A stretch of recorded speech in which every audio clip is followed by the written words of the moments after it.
Sometimes you can be browsing through a stack of records or discs or books and you come across something you've never heard of, but something about it catches your eye, you buy it, you take it home, and it turns out you love it. The same thing can happen with computer software titles. Everybody's heard of WordPerfect or Excel, Windows or Tetris, but have you ever heard of Commander Keen or Big Cheese or Prism? Today we'll show you some great software titles that have never made it to any bestseller list or even to the shelves of some retail stores as we take a look at sleeper software on this edition of the Computer Chronicles.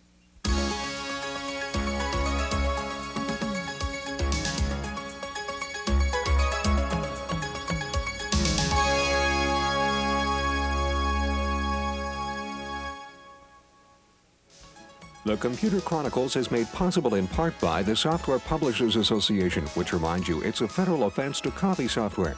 The SPA provides information on how to stay software legal.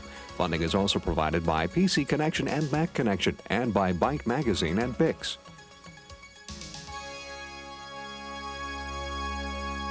Welcome to the Computer Chronicles. I'm Stuart Chaffee, and with me this week is Jan Lewis. Hi, Stuart. Jan, up on the Macintosh here is a kind of legendary piece of shareware, a program that first came out in 1984 called Ryder, a communications program.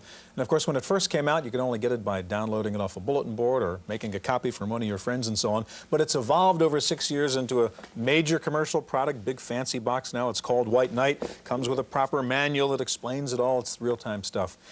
Is it still possible now in 1991 to repeat that kind of story? Can a little guy develop something in his garage and really move it along into the commercial as a commercial product? Yes, absolutely. A little guy in his garage without a lot of money cannot go into the retail channel directly. Yeah. However, the little guy still can put their software up on various BBSs and bulletin boards and various shareware distribution systems. And in fact, you might even say that it's easier now because there's been a proliferation of bulletin boards. And in fact, more and more users are logging on to these systems and downloading software. Well, that's good news. Jan, today we'll take a look at several software gems that are relatively unknown, from utilities to games to productivity tools. Now, the main underground path to commercial software stardom has traditionally been shareware. And we're going to start today by finding out more about the shareware process as we visit with an official of the Association of Shareware Professionals. Here's a report. Getting a slick software package on the shelf requires a financial investment not many beginning programmers can afford. For such people, marketing their products as shareware is the next best alternative. But simply listing their programs on a bulletin board system is not enough. Customers complain that lack of support from authors and programs ridden with bugs are major headaches with shareware. But buying a product endorsed by the Association of Shareware Professionals, or ASP, can guard against such problems. Formed in 1987, the ASP has set stringent guidelines for its member programmers. In order to join ASP, they have to review your program and decide that it's, quote, non-trivial, unquote, and basically something that couldn't be done in an afternoon. Then you agree to certain minimum support standards. You agree also the program cannot be crippled in any way. In other words, the user gets a fully working program in the shareware version.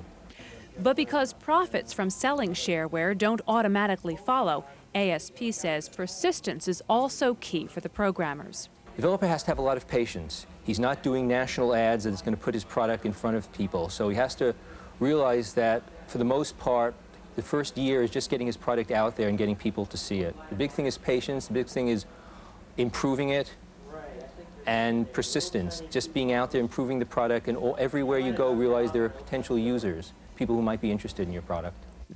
But even that, the association says, is only possible if users adhere to the #1 rule of shareware. Shareware is allowed to exist because the user pays for it.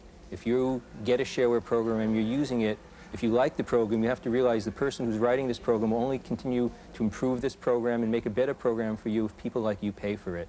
So you support shareware and shareware will support you. For the Computer Chronicles, I'm Kate McGargy.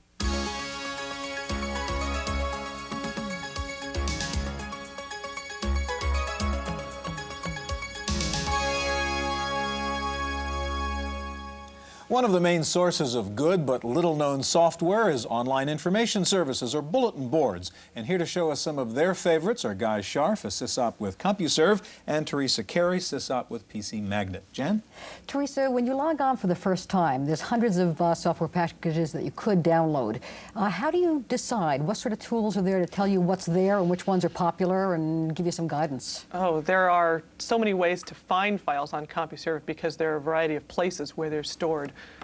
On PC Magnet, for example, we have the PC Magnet Utilities database that's you search using a menu system.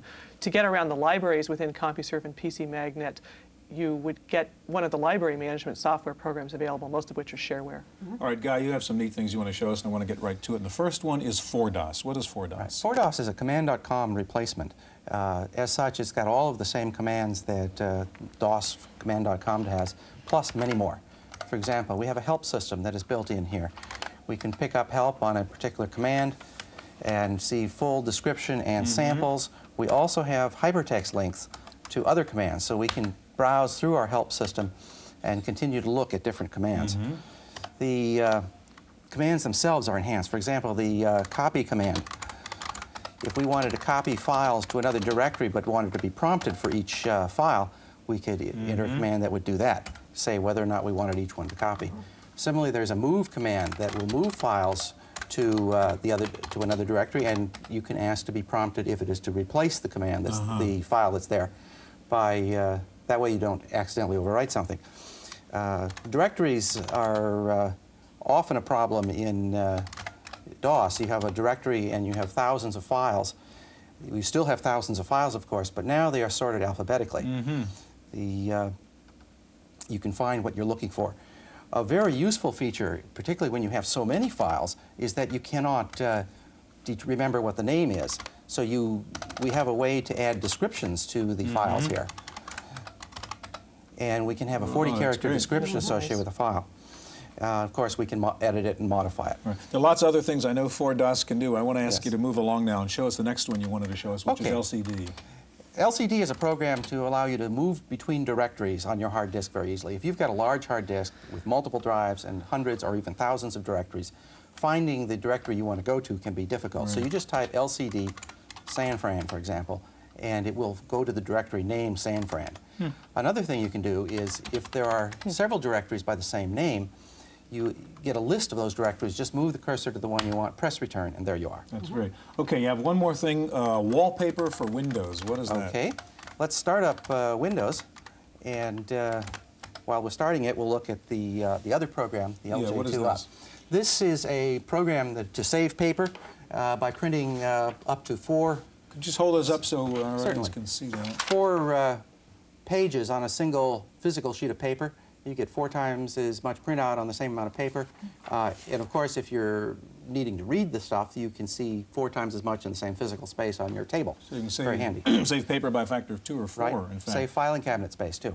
Guy, I noticed that 4DOS has a manual that goes with it. How does the user get the manual after they've downloaded the software? Okay.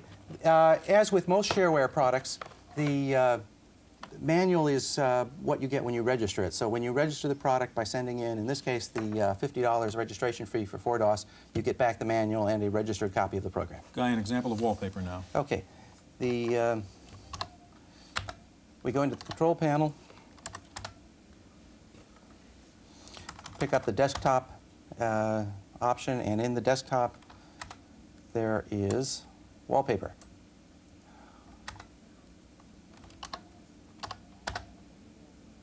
Okay, which is different backgrounds, basically. Different backgrounds. More interesting backgrounds than just boring gray. So or we have a white. lot of different backgrounds here. Let's bring up this one, and we'll see what it looks like.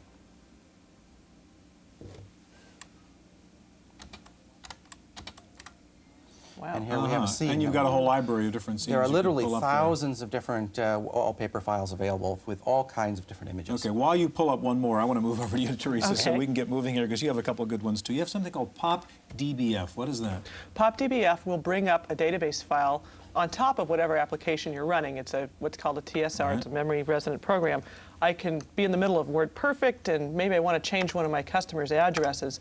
I can bring up PopDBF, it looks in my directory and says, oh, here's your customer database file. Now I can scroll up and down this. This is essentially the browse mode of, of DBase or any of the DBase clones, and bring up one of these records and edit it. Let's say I know that the record I want to edit is from the museum. I can tell it, search anywhere in this file for the word museum. It finds that record for me. Now I can edit it and go through. So you can access and use a DBase file inside another application. Inside any other application. It takes up about 36K of RAM. All right, you have a couple sort of fun ones now. Pianoman is next. What's Pianoman? These are very useful programs. Let me get out of WordPerfect here. Okay. You have to take a break when you're working. Oh, definitely. Pianoman. I'll unload PopDBF. Okay. Just to make sure. Here we go. Okay. Pianoman is a fun little program written by Neil Rubin King, and it turns your keyboard into a piano. You can also, if you can't play your keyboard like a piano, you can bring up other tunes that are already loaded. For example, I'm going to bring up Preludio here and play it. And this is coming out of my PC speaker. Yeah. And we can see what it's done. It's translated all your keyboard keys into actual music note keys like a piano keyboard.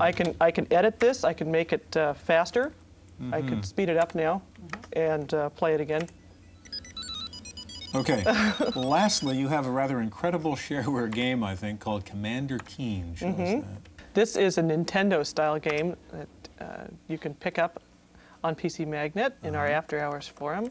You wander around. Commander Keen has crash-landed on a planet with his little spaceship made out of parts from his mother's vacuum cleaner and that sort of thing. And you're trying to jump over things and jump on top of things. Certain Mario feel to yes, this here. it definitely, yeah. I try to get this gun up here, but I often fail. Oh, I got it this time. It's pretty good looking. Yeah, this is not bad for a $15 program, and you can register this and get a couple more programs by the same author.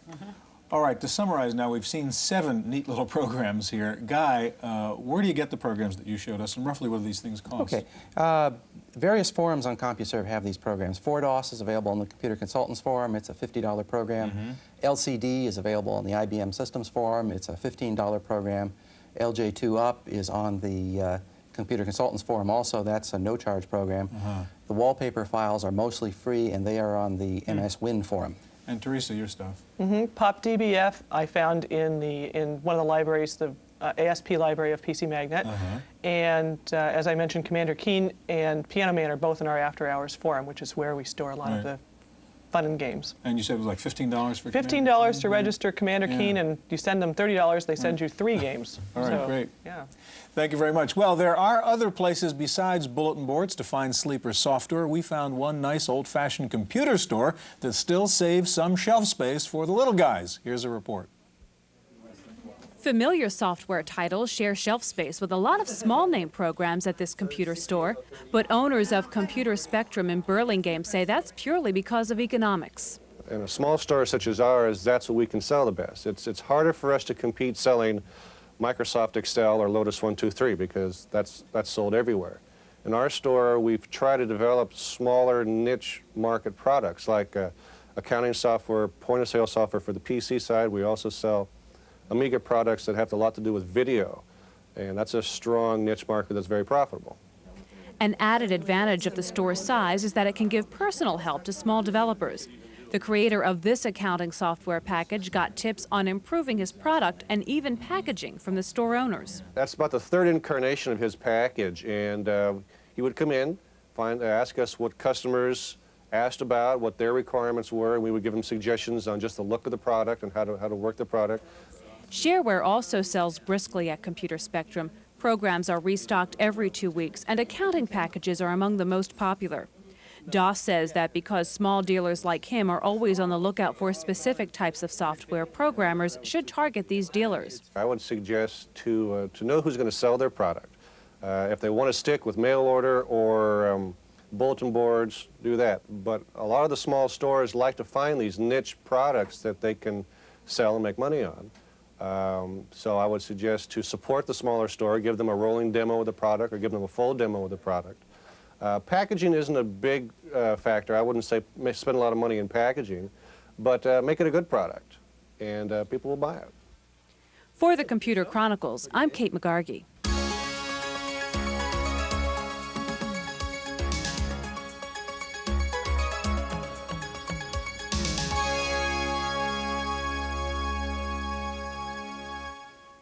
So far, we've looked mainly at sleeper software for the PC. There are lots of goodies out there also for the Macintosh, and here to show off some of their favorites are Steve Bobker, contributing editor with Mac User, and also with us Ben Templin of Mac User's ZMac. Jan?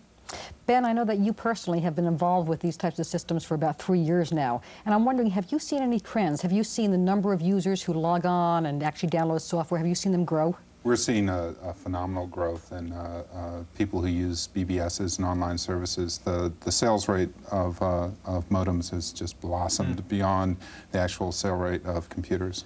All right, Steve, let's show them some of the goodies that are up there on ZMac. And I want to ask you to show us Stuffit first. And we might clarify, this is not the same Stuffit that people may know of as a commercial product. Right. This is Stuffit Classic, the shareware version. Stuffit Deluxe you'll find in your stores. Okay. Stuffit is a utility program, a standard for compressing files so they can be transmitted more economically or stored more economically. It has a very simple interface. And you simply open a file. And tell us what you're doing as you do it. There, Steve. Okay, I'm double-clicking and working my way through the standard Macintosh dialogues. And now I have a file here, which is a folder. I'll double-click on it, and it will ask me what I want to do with it. I'd like to see what this is, so I simply unstuff it, and the program does its little trick. And it's done. If I By what factor, Steve, can we save space here on the disk using Stuffit? It varies from the type of application and file, but 40–50% is not uncommon. Now, this one had about 30%, it looks like. Yeah. Is that right? Tells you how much. Right, It actually tells you, and we could also rather quickly compress a file, and just any file here.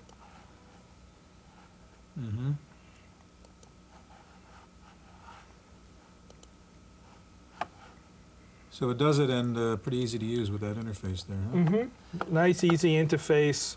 We could add more files to this if we wanted to. All We right, could Steve, stuff we're them really all. going to pop along Okay, here. There's a lot of great. things we want to show. How about the to-do? You've got something called to-do. I Okay, think. to-do is my personal to-do list. It's a desk accessory, and it should be right up here at the top. And when I open it, it shows me a list of topics and a list of things to do. There are priorities. Items that I've already done can be checked off. I can take something, if I've done it, and simply check it. Or I can simply add something very easily by just clicking here and typing in whatever I want.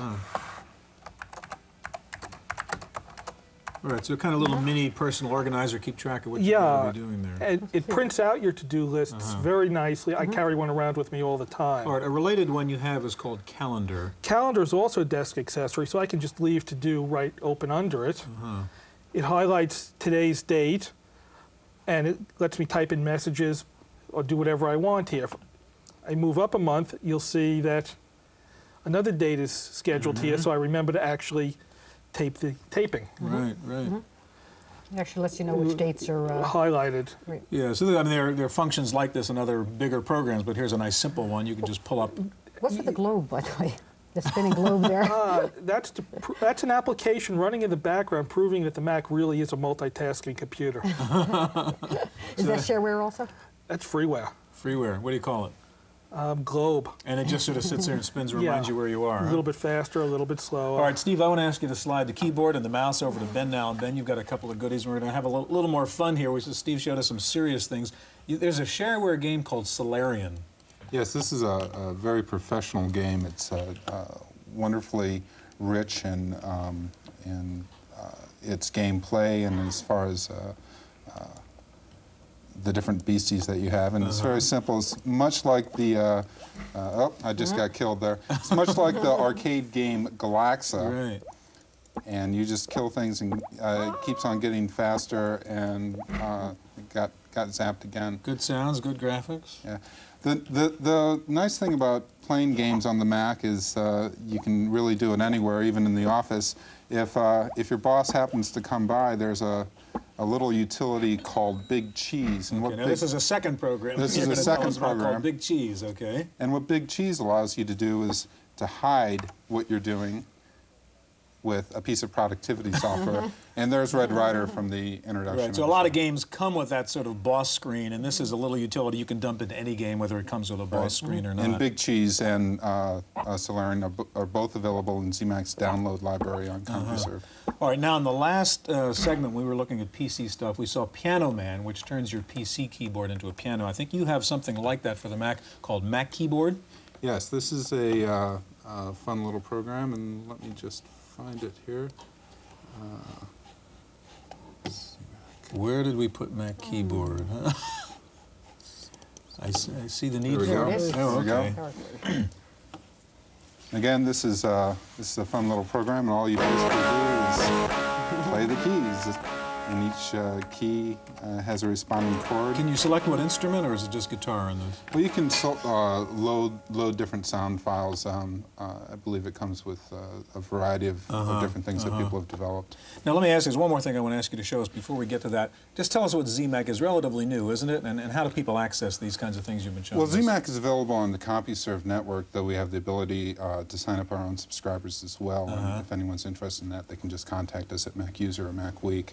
It's an online service. It has, as far as the shareware libraries go, it has the editor's choice shareware from a large universe of shareware. We've chosen the stuff that's the best to offer, and it's fully tested, virus-free, compatible with most computers. And what kinds of costs are we talking about for this stuff? Anywhere from free to probably a high of 20. 50. Yeah, 50. Okay.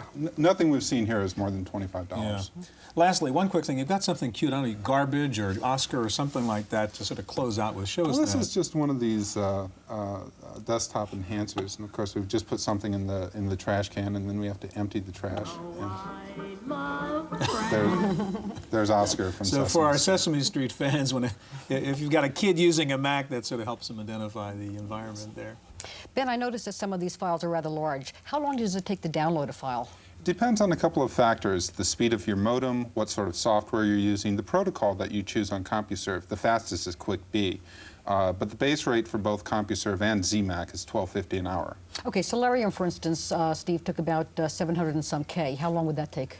Well, if you use Stuffit as we do, it's a lot quicker, and it would take almost an hour. Try to do it late at night when the phone lines are much freer. All right, Steve, Ben, thank you very much. That's our look at sleeper software. Stay tuned now for this week's Computer News.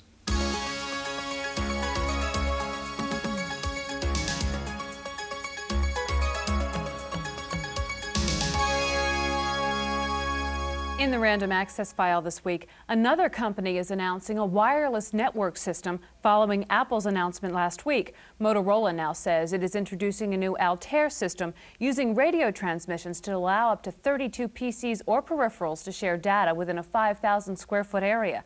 Motorola originally announced the technology about 6 months ago, but says the actual products have now been developed. Hayes Microcomputer Products is venturing into the network business by announcing a new network operating system for small work groups. The software-only system is called LANstep, and it will run on Ethernet, Token Ring, or ArcNet LANs. It does not require a dedicated server. The DOS-based software features an icon driver user interface and mouse support. Well, Apple hasn't yet reduced the size or weight of the Mac Portable, but the company has announced it's cutting the price. Apple has knocked $1,000 off the price of the Mac Portable, bringing it down to $4,199. That price includes 2 megabytes of RAM and a 40 megabyte hard drive. Apple has modified the Portable to add backlighting to the LCD screen. There are still reports that Apple is planning to introduce a new and smaller notebook-sized Mac Portable later this year.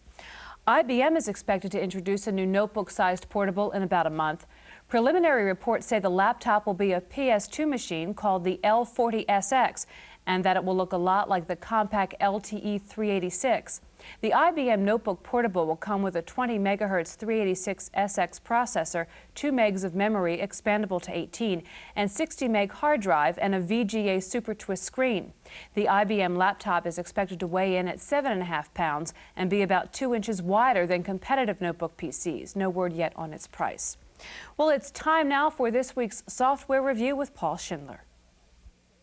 If you want to know everything there is to know about a computer industry subject, you have two choices. You can look through all of these and find out what's been written, catch as catch can, or you can get it all faster with the computer library on CD-ROM. Every month, Ziff Davis puts out one of these CD-ROMs with tens of thousands of abstracts and thousands of full-text articles from more than 100 computer industry publications. They can be listed using the info function on the main menu. The list includes a number, like the PC Letter and the Siebold Reports, which cost hundreds of dollars per year each. More than 40 offer full text. The package uses the awkward Lotus Bluefish database search interface. I don't care much for it, but it works.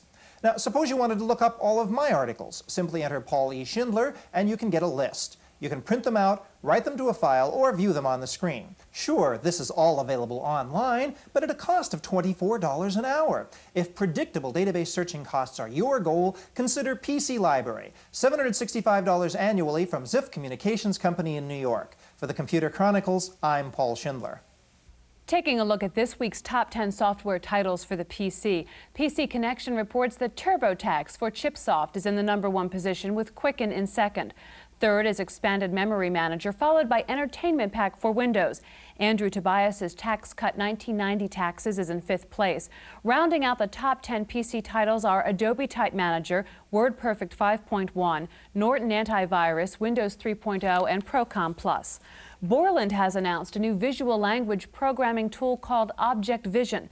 It's Borland's first Windows-based program, and it allows users to create applications by simply diagramming the functionality they want to have in the program.